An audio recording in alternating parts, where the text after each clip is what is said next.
പ്രിയമുള്ളവരെ, തേർഡ് മൊഡ്യൂളിൻ്റെ ഭാഗമായ micro controller and റോബോട്ടിക്സിൻ്റെ 3 വീഡിയോകൾ നിങ്ങൾ ഇതിനോടകം കണ്ടു കഴിഞ്ഞു. ഈ വീഡിയോകളുടെ അടിസ്ഥാനത്തിൽ നമുക്ക് പ്രാക്ടിക്കലിലേക്ക് കടക്കാം എന്നാണ് കരുതുന്നത്. ഇന്നത്തെ സെക്ഷനിൽ എന്നുവെച്ചാൽ ആദ്യത്തെ പ്രാക്ടിക്കലിൽ എന്താണ് മൈക്രോ കൺട്രോളർ, അതിൻ്റെ ഇൻറ്റേർണൽ സ്ട്രക്ചർ എന്താണ് എന്നറിയാനായിട്ട് നമ്മൾ ശ്രമിക്കുക.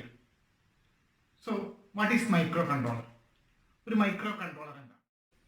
നമുക്ക് ഒരു 2-3 കാര്യങ്ങൾ നമ്മുടെ മനസ്സിലേക്ക് വന്നാൽ മതി. എന്താണെന്ന് മനസ്സിലായി? എന്തൊക്കെയാണ്? അതൊരു IC ആണെന്ന് നമുക്കറിയാം. രണ്ടാമതായിട്ട് ആ ICക്കുള്ളിൽ ഒരു ചെറിയ കമ്പ്യൂട്ടർ ആണെന്നറിയാം. മൂന്നാമതായി അതൊരു പ്രത്യേക ജോലി ചെയ്യുന്നതിന് വേണ്ടിയിട്ട് നിർമ്മിച്ചിരിക്കുന്നതാണെന്ന് പറയാം. So micro controller is A micro computer fabricated on a single chip dedicated to perform a specific task.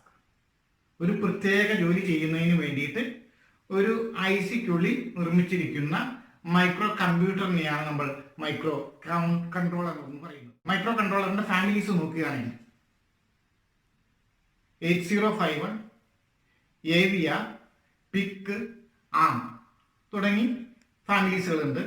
ഈ ഫാമിലിയിൽ PIC ഫാമിലിയിൽപ്പെട്ട മൈക്രോ കൺട്രോളറിനെയാണ് നമ്മൾ പഠിക്കാനായിട്ട് ഈ മൊഡ്യൂളിൽ പഠിക്കാനായിട്ട്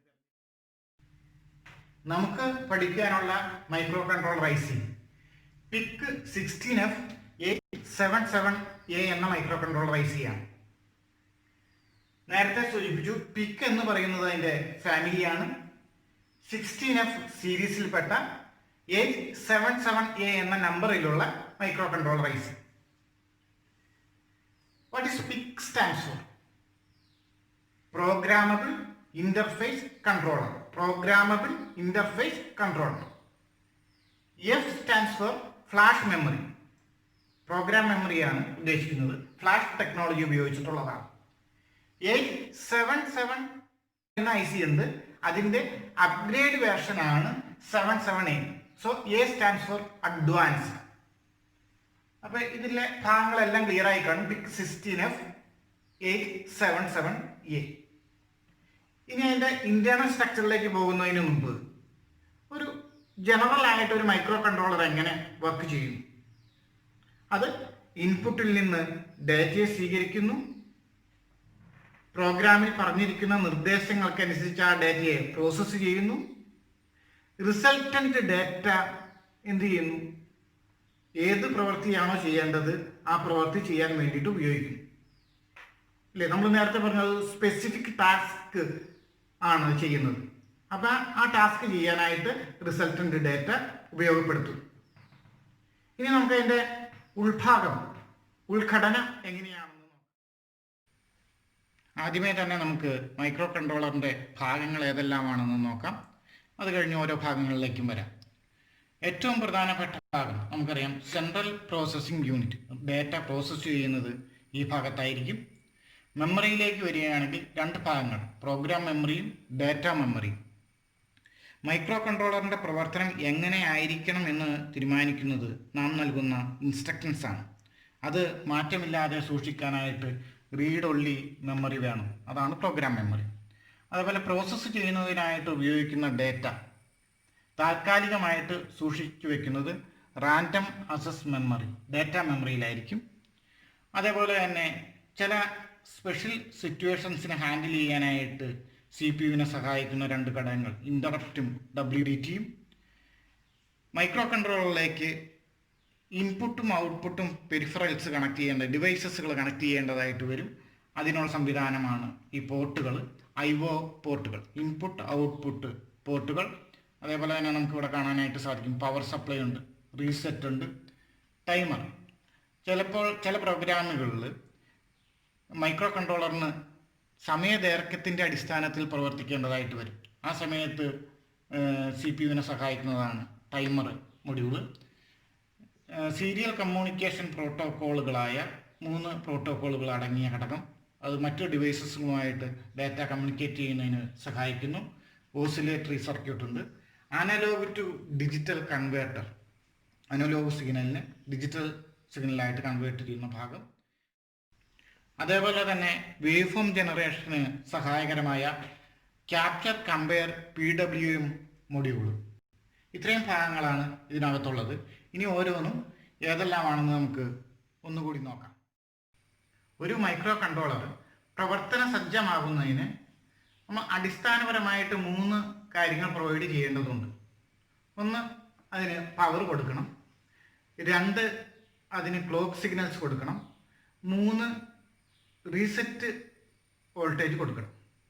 ഇവിടെ നമ്മൾ നോക്കുക, പവർ സപ്ലൈ 2 വോൾട്ട് തുടങ്ങി 5.5 വോൾട്ട് വരെ കൊടുക്കാമെന്നാണ് എഴുതിയിരിക്കുന്നത്. നോർമലി നമ്മൾ എന്ത് ചെയ്യും, റെഗുലേറ്റഡ് 5 വോൾട്ട് DC 5 വോൾട്ട് കൊടുക്കും. അതേപോലെ തന്നെ റീസെറ്റ് പിന്നിലേക്ക് 40 പിന്നിൻ്റെ IC ആണ് നമ്മൾ പഠിക്കുന്നത്. അതിനകത്ത് 4 പിന്നുകൾ പവർ സപ്ലൈക്ക് വേണ്ടിയിട്ട്, 2 പിന്നുകൾ പ്ലസ് സപ്ലൈക്കും 2 പിന്നുകൾ മൈനസ് സപ്ലൈക്ക് വേണ്ടിയിട്ടും കൊടുക്കും. റീസെറ്റിൻ്റെ ഒരു പിന്നിലേക്ക് ഈ പ്ലസ് വോൾട്ടേജ് തന്നെ എടുത്തിട്ട് കൊടുക്കും. കാരണം റീസെറ്റ് പിന്ന് വെറുതെ ഇടാനായിട്ട് സാധിക്കില്ല. ആ റീസെറ്റ് പിന്നിൽ എപ്പോഴാണോ ഗ്രൗണ്ട് കണക്ട് ചെയ്യപ്പെടുന്നത് ആ സമയത്ത് മൈക്രോ കൺട്രോളർ റീസെറ്റ് ആകും. അപ്പോൾ നോർമൽ ഓപ്പറേഷന് വേണ്ടിയിട്ട് അതിലേക്ക് ഈ 5 വോൾട്ട് തന്നെ, ആ പിന്നിലേക്ക് റീസെറ്റ് പിന്നിലേക്ക് 5 വോൾട്ട് തന്നെ കൊടുത്തിരിക്കും. ഇനി ഓസിലേറ്റർ സർക്യൂട്ടിലേക്ക് വരികയാണെങ്കിൽ, ഓസിലേറ്റർ സർക്യൂട്ട് എന്തിനു വേണ്ടിയിട്ടായിരിക്കും? ക്ലോക്ക് പൾസുകൾ ജനറേറ്റ് ചെയ്യാനായിട്ട് വേണ്ടിയിട്ടാണ്. ഒരു നിശ്ചിത ഫ്രീക്വൻസിയിലുള്ള ക്ലോക്ക് പൾസുകൾ ജനറേറ്റ് ചെയ്യാനായിട്ടാണ്. അതാണ് CPU-വിൻ്റെ പ്രവർത്തനത്തിന് വേണ്ടിയിട്ട് ഉപയോഗിക്കുന്നത്. CPU ഇൻസ്ട്രക്ഷൻസിനെ എക്സിക്യൂട്ട് ചെയ്യുന്നത് ഈ ക്ലോക്ക് പൾസിൻ്റെ അടിസ്ഥാനത്തിലായിരിക്കും. ഇവിടെ ഇൻറ്റേർണലും എക്സ്റ്റേണലുമായിട്ടുള്ള ഓസിലേറ്റർ ഉണ്ട്. ഈ എക്സ്റ്റേണൽ ഓസിലേറ്ററിലാണ് 2 പിന്നുകൾ പുറത്തേക്ക് ഉണ്ടാകും. അവിടെ നമ്മൾ എന്ത് ചെയ്യും, ഒരു ക്രിസ്റ്റൽ കണക്ട് ചെയ്യും. ഇവിടെ നോക്കുക, 0 to 20 മെഗാഹെർട്സ് എന്ന് എഴുതിയിട്ടുണ്ട്. 20 മെഗാഹെർട്സ് വരെ ഈ ഉള്ള ഫ്രീക്വൻസികളിൽ ഈ മൈക്രോ കൺട്രോളറിന് വർക്ക് ചെയ്യാനായിട്ട് സാധിക്കും. അപ്പം 20 മെഗാഹെർട്സ് വരെയുള്ള ഏതെങ്കിലും ഒരു ക്രിസ്റ്റൽ, നോർമലി നമ്മൾ 4 മെഗാഹെർട്സ് അല്ലെങ്കിൽ 20 മെഗാഹെർട്സിൻ്റെയൊക്കെ ക്രിസ്റ്റലാണ് യൂസ് ചെയ്യുന്നത്. ക്രിസ്റ്റലിൻ്റെ പ്രത്യേകത എന്താ? അതിന് സ്റ്റേബിൾ ആയിട്ടുള്ള ഫ്രീക്വൻസി കൊടുക്കാനായിട്ട് എപ്പോഴും പ്രൊവൈഡ് ചെയ്യാനായിട്ട് സാധിക്കും.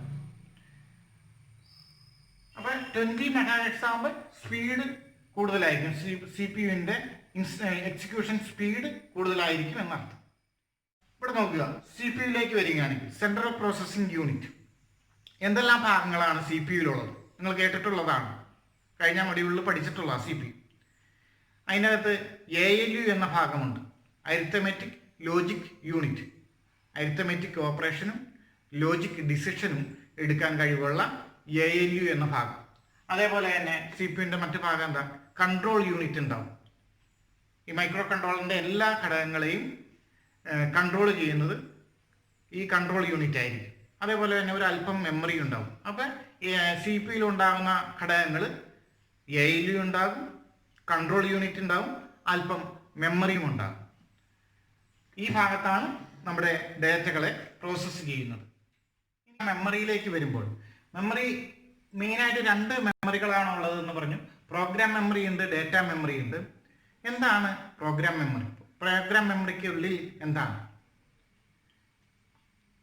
ഇത് എപ്രകാരം വർക്ക് ചെയ്യണം? ഈ മൈക്രോ കൺട്രോളർ എപ്രകാരം വർക്ക് ചെയ്യണം? അതിൻ്റെ ജോലി എന്താണ്? ഏത് ക്രമത്തിൽ വർക്ക് ചെയ്യണം? ഏത് രീതിയിൽ വർക്ക് ചെയ്യണമെന്ന് കൃത്യമായിട്ട് എഴുതിയിരിക്കുന്ന നിർദ്ദേശങ്ങളാണ് പ്രോഗ്രാം മെമ്മറിയിലുള്ളത്. ഒരു തിരക്കഥ രൂപത്തിൽ എഴുതിയിരിക്കുന്നതാണെന്ന് നമുക്ക് പറയാൻ പറ്റും. നിങ്ങൾ കഴിഞ്ഞ വർഷം ചെയ്ത ഒരു സ്കിറ്റ് നിങ്ങൾ ഓർക്കുന്നുണ്ടാവും. എന്തിനാ? ലഹരിക്കെതിരെ NSS-ൻ്റെ ഭാഗമായിട്ട് ലഹരിക്കെതിരെ ബോധവൽക്കരണം നൽകുന്ന ഒരു സ്കിറ്റ് നിങ്ങൾ ചെയ്തു. അതിൻ്റെ അതെന്താ നിങ്ങൾ ചെയ്തത്? ആദ്യം ഒരു തിരക്കഥ ഉണ്ടാക്കി, ഓരോരുത്തരും ഓരോ സമയത്തും എപ്രകാരം പ്രതികരിക്കണം, ഓരോ മൈന്യൂട്ട് കാര്യങ്ങളും അതിൻ്റെ അകത്ത് രേഖപ്പെടുത്തി വെച്ചാണ് സ്കിറ്റ് തയ്യാറാക്കിയത്. ആ തിരക്കഥയുടെ അടിസ്ഥാനത്തിൽ നമ്മൾ പ്രാക്ടീസ് ചെയ്തു. അത് ക്ലാസ് റൂമിൽ അവതരിപ്പിച്ചു, ഓഡിറ്റോറിയത്തിൽ അവതരിപ്പിച്ചു, സ്കൂളിന് വെളിയിൽ അവതരിപ്പിച്ചു. എപ്പോൾ നിങ്ങളത് അവതരിപ്പിച്ചാലും എക്സാക്റ്റ് അതേപോലെ തന്നെയാണ് വന്നത്. കാരണം എന്താ? അതൊരു തിരക്കഥയുടെ അടിസ്ഥാനത്തിൽ രൂപപ്പെടുത്തിയിരിക്കുന്നതാണ്. എന്ന് പറഞ്ഞ പോലെ തന്നെ ഈ മൈക്രോ കൺട്രോളർ എങ്ങനെ വർക്ക് ചെയ്യണം എന്നുള്ള കാര്യങ്ങളാണ് ഈ പ്രോഗ്രാം മെമ്മറിയിൽ കൃത്യമായിട്ട് ഓരോ മൈക്രോ സെക്കൻഡിലും എന്താണ് മൈക്രോ കൺട്രോളർ ചെയ്യേണ്ടത് എന്നുള്ളത് രേഖപ്പെടുത്തിയിരിക്കുന്ന ഭാഗമാണ് പ്രോഗ്രാം മെമ്മറി. നാം നൽകുന്ന നിർദ്ദേശങ്ങൾ സെറ്റ് ഓഫ് ഇൻസ്ട്രക്ഷൻസിനെയാണ് പ്രോഗ്രാം എന്ന് പറയുന്നത്. ആ പ്രോഗ്രാം കോഡുകളാണ് പ്രോഗ്രാം മെമ്മറിയിൽ എഴുതിയിരിക്കുന്നത്, സ്റ്റോർ ചെയ്തിരിക്കുന്നത്. 8K റോമാണ് പ്രോഗ്രാം മെമ്മറി എന്ന് പറയുന്നത്. ഇത് ഈ മൈക്രോ കൺട്രോളറിൽ 8K റോമാണ്. 8K ലൊക്കേഷൻസ് ഉണ്ടാവും. 8x1024 8192 locations ഇതിനകത്തുണ്ടാകും. അതിൻ്റെ ഡീറ്റെയിൽസ്, മെമ്മറി ഓർഗനൈസേഷനെ പറ്റിയുള്ള ഡീറ്റെയിൽസ് വരുന്ന വീഡിയോകളിലുണ്ട്. അപ്പോൾ നമുക്ക് കൂടുതൽ അതിനെപ്പറ്റി മനസ്സിലാക്കാം. ഡാറ്റ മെമ്മറിയിലേക്ക് വരുമ്പോൾ ഡാറ്റ മെമ്മറി രണ്ട് ഭാഗങ്ങളായിട്ട് തിരിച്ചേക്കുന്നത് കാണാനായിട്ട് പറ്റും. SFR ഉണ്ട്, GPR ഉണ്ട്, ജനറൽ പർപ്പസ് രജിസ്റ്റർ. എന്താണ് രജിസ്റ്റർ? എന്താണ് രജിസ്റ്റർ?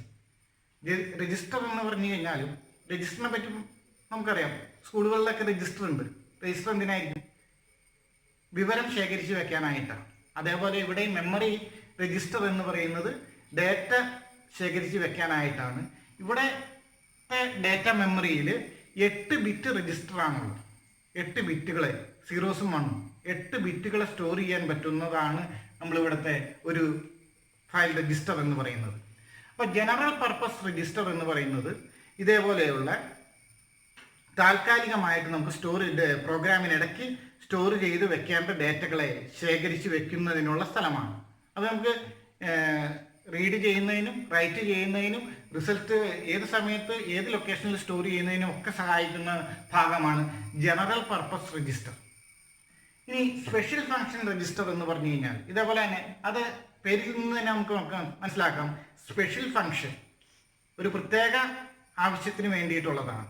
ആ ഒരു കാര്യത്തിന് വേണ്ടി മാത്രമേ അത് യൂസ് ചെയ്യാനായിട്ട് പറ്റുള്ളൂ. എക്സാമ്പിൾ പറഞ്ഞു കഴിഞ്ഞാൽ ഇവിടെ നേരത്തെ നമ്മൾ സൂചിപ്പിച്ചു, ടൈമർ ഉണ്ട്, സീരിയൽ കമ്മ്യൂണിക്കേഷൻ മൊഡ്യൂളുകളുണ്ട്, ADC ഉണ്ട്, CCP മൊഡ്യൂളുണ്ട്. ഇതിനൊക്കെ ഇതുമായിട്ട് അസോസിയേറ്റ് ചെയ്തു. അതുപോലെ തന്നെ പോർട്ടുകളുണ്ട്. ഇതിൻ്റെയൊക്കെ അസോസിയേറ്റ് ചെയ്തുകൊണ്ട് SFRകളുണ്ട്. അതിൻ്റെ കൺട്രോളിംഗ് രജിസ്റ്റേഴ്സ് ആയിട്ടും ഡാറ്റ രജിസ്റ്റേഴ്സ് ആയിട്ടും ഒക്കെ SFR, GPR എല്ലാം 8 ബിറ്റ് രജിസ്റ്ററുകളാണ്. 8 ബിറ്റിനെ ഡേറ്റകളെ 8 ബിറ്റ് ഡേറ്റകളെ 0s 1 8 ബിറ്റിനെ സ്റ്റോർ ചെയ്യാൻ പറ്റുന്ന രജിസ്റ്റേഴ്സാണ് ഈ SFR ഉം GPR. അതുകൊണ്ട് തന്നെയാണ് നമ്മുടെ micro controller 8 bit micro controller എന്ന് പറയുന്നത്. ഡാറ്റ മെമ്മറിയുടെ വിഡ്ത്ത് എന്ന് പറയുന്നത് 8 ബിറ്റാണ്. അതേപോലെ ഡാറ്റാ ബസ്സിൻ്റെ വിഡ്ത്തും അതുകൊണ്ട് തന്നെ 8 ബിറ്റ് ആയിരിക്കും. അതുകൊണ്ട് നമ്മുടെ മൈക്രോ കൺട്രോളർ 8 ബിറ്റ് മൈക്രോ കൺട്രോളറാണ്. ഇനി മറ്റൊരു മെമ്മറി EEPROM, ഡാറ്റ മെമ്മറി തന്നെയാണ്. അത് ഡാറ്റ EEPROM എന്നാണ് അറിയപ്പെടുന്നത്. Electrically erasable programmable read only memory. ഈ മെമ്മറിയിൽ നിന്ന് വ്യത്യസ്തമായിട്ട് ഡാറ്റ EEPROMിലുള്ളത് ഏതെങ്കിലും പെർമനൻ്റ് ആയിട്ട് സ്റ്റോർ ചെയ്യപ്പെടേണ്ട ഡേറ്റകൾ ഉണ്ടെങ്കിൽ, കോൺഫിഗറേഷൻ ബിറ്റുകൾ ഉൾപ്പെടെ പെർമനൻ്റ് ആയിട്ട് സ്റ്റോർ ചെയ്യപ്പെടേണ്ട ഡേറ്റകൾ ഏതെങ്കിലും ഉണ്ടെങ്കിൽ അത് സ്റ്റോർ ചെയ്യപ്പെടുന്നത് ഡാറ്റ EEPROMിലായിരിക്കും. ഇനി നമുക്ക് ഇവിടെ കാണാം, CPU-വിൻ്റെ കൂടെ തന്നെ ഇൻട്രപ്റ്റ്സും WDTയും. ഒരു കാര്യമാണ് ശ്രദ്ധിക്കേണ്ടത്. കണ്ടോ, 35 ഇൻസ്ട്രക്ഷൻസ് നമ്മളിവിടെ എഴുതുന്ന പ്രോഗ്രാം, കൊടുക്കുന്ന നിർദ്ദേശങ്ങൾ, ഈ ആ പ്രോഗ്രാമിൻ്റെ ഉള്ളിൽ CPU-വിന് മനസ്സിലാകുന്ന 35 ഇൻസ്ട്രക്ഷൻസിൻ്റെ ഉള്ളിൽ നിന്നുകൊണ്ട് വേണം എഴുതാനായിട്ട്. നിങ്ങൾ നേരത്തെയുള്ള വീഡിയോയിൽ കേട്ടിട്ടുള്ള കാര്യം ഇപ്പോൾ ഓർക്കുന്നത് നല്ലതാണ് അല്ലേ? ഇൻസ്ട്രക്ഷൻ സെറ്റിനെ ബേസ് ചെയ്തുകൊണ്ട് നമ്മുടെ മൈക്രോ കൺട്രോളർ CPU ആർക്കിടെക്ചർ എന്ന് പറയുന്നത് റിസ്ക് കാറ്റഗറിയിൽ പെടുന്നതാണ്. Reduced instruction set of computing risk കാറ്റഗറിയിൽ പെടുന്നതാണ്. അതുകൊണ്ട് തന്നെ 35 ഇൻസ്ട്രക്ഷൻസ് മാത്രമേ ഇതിന് മനസ്സിലാകാനായിട്ട് സാധിക്കുകയുള്ളൂ. അപ്പം നമ്മുടെ പ്രോഗ്രാം ഈ 35 ഇൻസ്ട്രക്ഷൻസിൻ്റെ ഉള്ളിൽ നിന്നുകൊണ്ട് വേണം എഴുതാനായിട്ട്.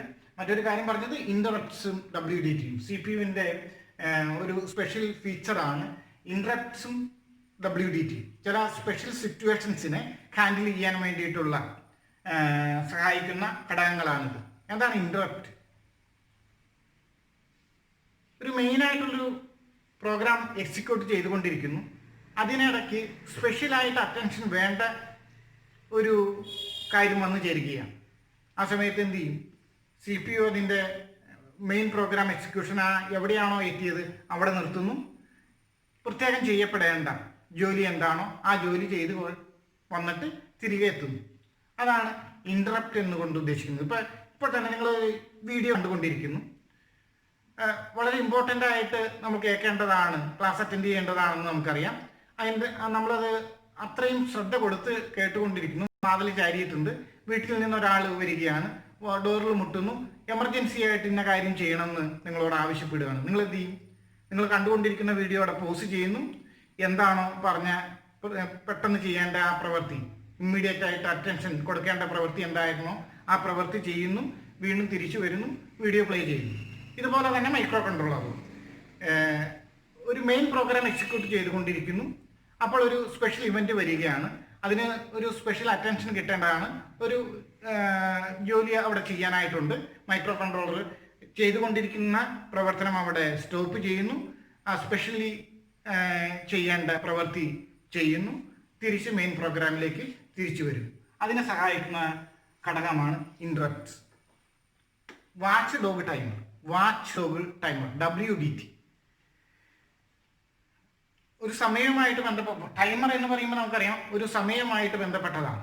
വാച്ച് ഡോഗ് ടൈമർ ശരിക്കും ഇതേപോലെ ചിലപ്പോൾ ചില സോഫ്റ്റ്വെയർ മാൽഫങ്ഷൻ മുഖേന അല്ലെങ്കിൽ എന്താ പറയുക, ഒരു ലൂപ്പിൽ സ്റ്റക്കായി പോവുക. മൈക്രോ കൺട്രോളർ ഒരു ലൂപ്പിൽ സ്റ്റക്കായി പോവുക. ഈ കമ്പ്യൂട്ടറിൻ്റെ ഭാഷയിലൊക്കെ നമ്മൾ പറയുമ്പോൾ നമ്മുടെ ഭാഷയിൽ പറയാറുണ്ട് ഹാങ്ങായി പോവുക എന്ന് പറയാറുണ്ട്. ഹാങ്ങായി പോകുമ്പോൾ നമ്മൾ എന്താ ചെയ്യുന്നത്? നമ്മളൊന്ന് അല്പനേരം കമ്പ്യൂട്ടർ ഹാങ്ങായി കഴിഞ്ഞാൽ അത് അല്പനേരം നമ്മളൊന്ന് വെയിറ്റ് ചെയ്യുന്നു. ഓൾട്ട് കൺട്രോൾ ഡെല്ല് പ്രസ് ചെയ്യുകയോ അല്ലെങ്കിൽ റീസെറ്റ് ബട്ടണിൽ പ്രസ് ചെയ്തിട്ട് വീണ്ടും റീസെറ്റ് ചെയ്യാനായിട്ട് ശ്രമിക്കുന്നു. ഇതേപോലെ തന്നെ ഓട്ടോമാറ്റിക്കായിട്ട് മൈക്രോ കൺട്രോളറിനെ റീസെറ്റ് ചെയ്യുന്നതാണ് WDT. ഏതെങ്കിലും ഒരു ലൂപ്പിൽ മൈക്രോ കൺട്രോളർ സ്റ്റക്കായി പോവുക, അപ്പോൾ ഏതാനും ഒരു മില്ലി സെക്കൻഡ്സുകൾ വെയിറ്റ് ചെയ്യും. WDT വെയിറ്റ് ചെയ്യുന്നു.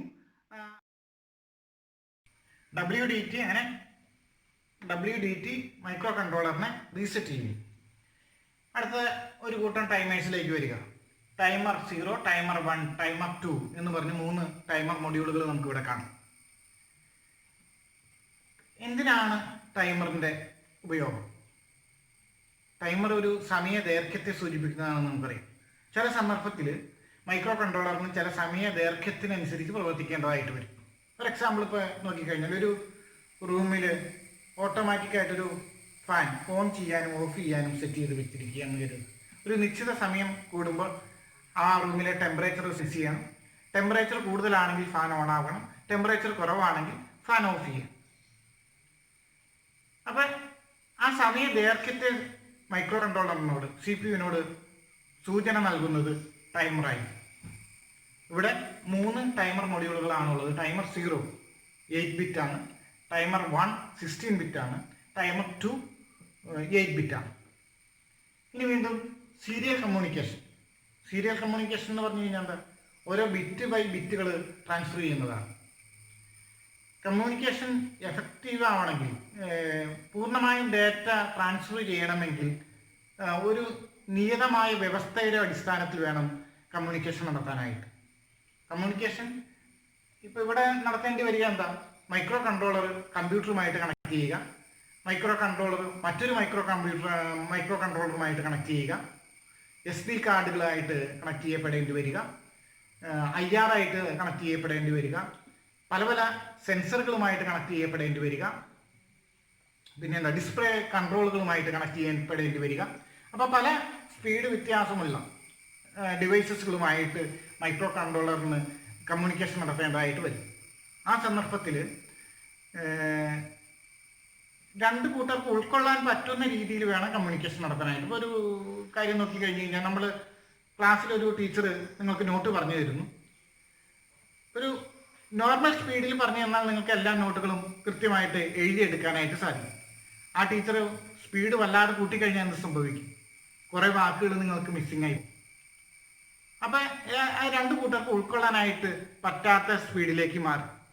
അങ്ങനെയുള്ള അവസരത്തിൽ ഇവിടെ മൈക്രോ കൺട്രോളർ മറ്റ് ഡിവൈസുമായിട്ട് കമ്മ്യൂണിക്കേറ്റ് ചെയ്യുമ്പോഴും ഇതേപോലെ ഒരു നിയതമായ വ്യവസ്ഥയിൽ പ്രോട്ടോക്കോളിൻ്റെ അടിസ്ഥാനത്തിൽ കമ്മ്യൂണിക്കേഷൻ നടന്നില്ലെങ്കിൽ ഇതേപോലെ സംഭവിക്കും. അല്ലേ? ഒരു ഡാറ്റ ട്രാൻസ്ഫർ ചെയ്യുന്നത് എപ്പോഴാണെന്ന് അറിയണം, ആ ഡാറ്റ തീരുന്നത് എപ്പോഴാണെന്ന് അറിയണം, രണ്ട് ഡിവൈസസിൻ്റെയും ടൈമിംഗ് ശരിയാവണം. അപ്പോൾ ഈ കാര്യങ്ങളെല്ലാം ഉൾപ്പെടെ പല കാര്യങ്ങളും ശ്രദ്ധിക്കേണ്ടതായിട്ടുണ്ട്. അതൊരു പ്രോട്ടോക്കോളിൻ്റെ അടിസ്ഥാനത്തിലായിരിക്കണം. 3 ടൈപ്പ് സീരിയൽ കമ്മ്യൂണിക്കേഷൻ പ്രോട്ടോക്കോൾസുകൾ: SPI, I2C, USART. SPI serial peripheral interface, I2C integrated circuit, USART universal synchronous asynchronous receiver transmitter. അങ്ങനെ ഈ 3 ടൈപ്പ് സീരിയൽ കമ്മ്യൂണിക്കേഷൻ പ്രോട്ടോക്കോൾസുകളും നമ്മുടെ പിക്ക് മൈക്രോ കൺട്രോളറിലുണ്ട്. അടുത്ത ഭാഗം അനലോഗ് ടു ഡിജിറ്റൽ കൺവേർട്ട്. നമുക്കറിയാം, ചില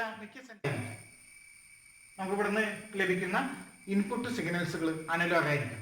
മൈക്രോ കൺട്രോളറിന് CPU അത് പ്രോസസ്സ് ചെയ്യണമെങ്കിൽ ഡിജിറ്റൽ സിഗ്നൽ 0ഉം 1ഉമായിട്ട് കിട്ടണം. അപ്പോൾ ഒരു റെഫറൻസ് വോൾട്ടേജിൻ്റെ അടിസ്ഥാനത്തിൽ ഈ അനലോഗ് സിഗ്നലിനെ ഡിജിറ്റൽ സിഗ്നലാക്കി മാറ്റുന്നതിന് വേണ്ടിയിട്ടുള്ള മൊഡ്യൂളാണ് ADC. വീണ്ടും നോക്കുക, CCP capture compare PWM മൊഡ്യൂളാണ്. CCP എന്താ പറയുക, ഒരു വേവ് ഫോം ജനറേഷനൊക്കെ സഹായിക്കുന്ന മൊഡ്യൂളാണ്. പല ഫ്രീക്വൻസിയുള്ള പല ഡ്യൂട്ടി സൈക്കിളിലുള്ള വേവ് ഫോം ജനറേറ്റ് ചെയ്യാനായിട്ട് ഈ മൊഡ്യൂൾ കൊണ്ട് സാധിക്കും. പല ഡിവൈസസുകളെയും കൺട്രോൾ ചെയ്യാനായിട്ട് ഈ CCP മൊഡ്യൂൾ കൊണ്ട് നമുക്ക് സാധിക്കും. ഏകദേശം എല്ലാ ഭാഗങ്ങളും മനസ്സിലായി എന്ന് കരുതുന്നു. ഇനി ഇതിൻ്റെ അടുത്ത എക്സ്പെരിമെൻ്റ് എന്ന് പറയുന്നത് പിൻ കോൺഫിഗറേഷനാണ്. ഇപ്പോൾ 40 പിന്നുള്ള IC ആണെന്ന് നമ്മൾ സൂചിപ്പിച്ചു. ഇവിടെ തന്നെ നമുക്കിത് മനസ്സിലായി. 4 പിന്നുകൾ പവർ സപ്ലൈക്ക് വേണ്ടിയിട്ട്, 1 പിന്ന് റീസെറ്റിന് വേണ്ടിയിട്ട്, 2 പിന്ന് ഓസിലേറ്ററിന് വേണ്ടിയിട്ട്, അതേപോലെ പോർട്ടുകളിൽ 33 പിന്ന്, അങ്ങനെ മൊത്തം 40 പിന്നാണ്. ആ പിന്നിൻ്റെ ഡീറ്റെയിൽസ് നമുക്ക് അടുത്ത എക്സ്പെരിമെൻറ്റിൽ പഠിക്കാം. Thank you.